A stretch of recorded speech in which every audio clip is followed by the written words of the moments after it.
Hey guys, it's Tech Dusty here, and I'm back with another Amazon Tech Deals video. And first off, we have this Apple iPad Air 2. I have the iPad Air 2, but the 16 gig model, and I'm sort of jealous that this runs for about the same price as the 16 gig model, but it's about triple the storage. I mean, quadruple the storage. It's 64 gigabytes, it's Wi-Fi. I'm not such a big fan of cellular and stuff like that. Mainly because it costs way more. Like, how much is that? There's quite a lot more. That's about $160 more, or $100 more off discount, which is pretty expensive. And if you probably could hotspot your iPad with your phone anyway.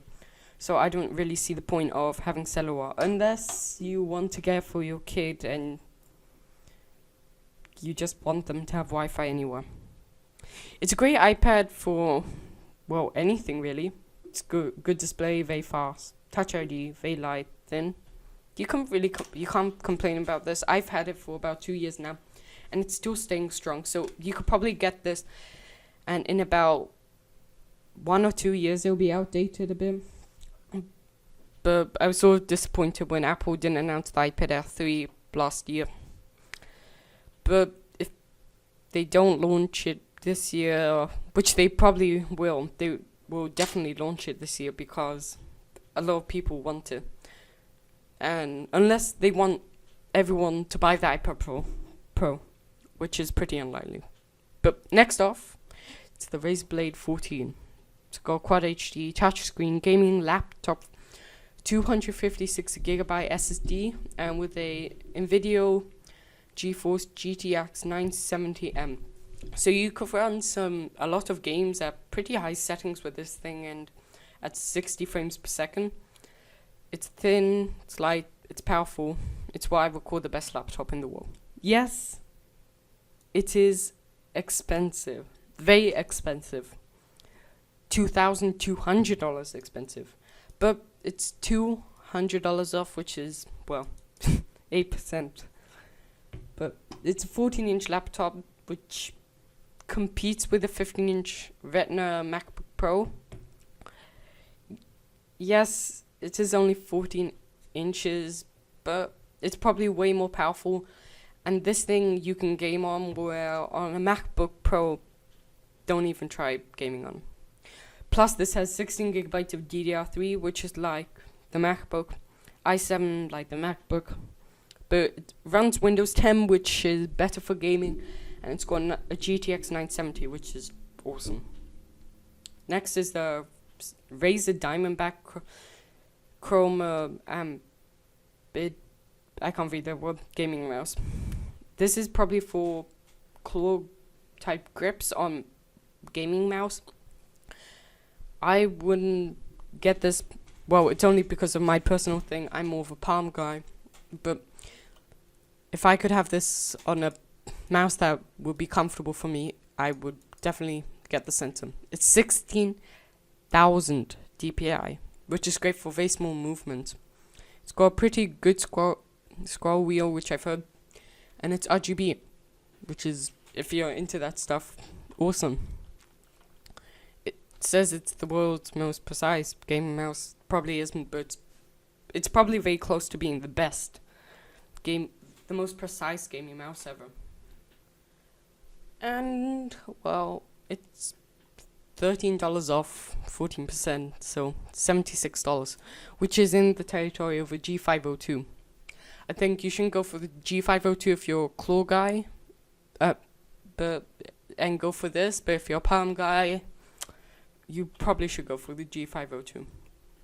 Next is the SanDisk Ultra for 128 gig USB 3.0 flash drive. This is $30 for 128 gigabytes USB 3.0 flash drive. It would be good for normal. That would be a good price for a normal flash drive, like one of those so big ones compared to this thing. This is tiny. You could just stick in your laptop and leave it there and forget about it and have fast storage and a lot of it. If you got two of these and somehow daisy chain them together or create them together in some sort of RAID, you would have some pretty fast storage and a lot of it. So if you have a MacBook and it costs and you don't want to open it and get the hard drive out and stick another one in, I think this will be a great option. You could get one of these or two of these even, put them in your MacBook, forget about them, and have a ton of storage. Next off, we have this Blue Microphone Yeti Blackout Edition. You probably heard of this. A lot of YouTubers use it. I don't use it. I use this BM800. It's pretty beast. It looks good. It looks amazing for most setups. There are lots of versions of it, like the Platinum, the Gaming Bundle, Silver, the Space Gray, and the Whiteout. I think the Blackout looks the best, and it works for most desk setups. It's just plug and play with a USB. You stick it in, and you could just record, which is pretty cool.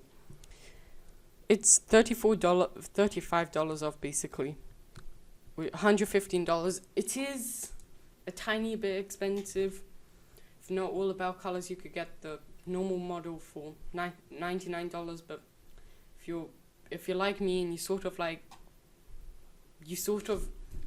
want this because of the looks, then get it. If you don't care about the looks, then get this thing. It's pretty cool. Next off, it's the Psyche SE 42 UMS 42-inch 4K Ultra HD LED TV. Who comes up with these names for these TVs and monitors? Who comes up with that? I bet there's a better name for it. Yep. It's 42 inches, which is great. It's 4K, which is even better. And it has the bezels. The only disadvantage with this is it's Psyche, so I've never used the brand before, so I can't say much about it. It probably isn't as reliable as the Samsung TVs or the Sony ones, but if you have a small budget for 4K, this might be your only option. Thank you guys so much for watching.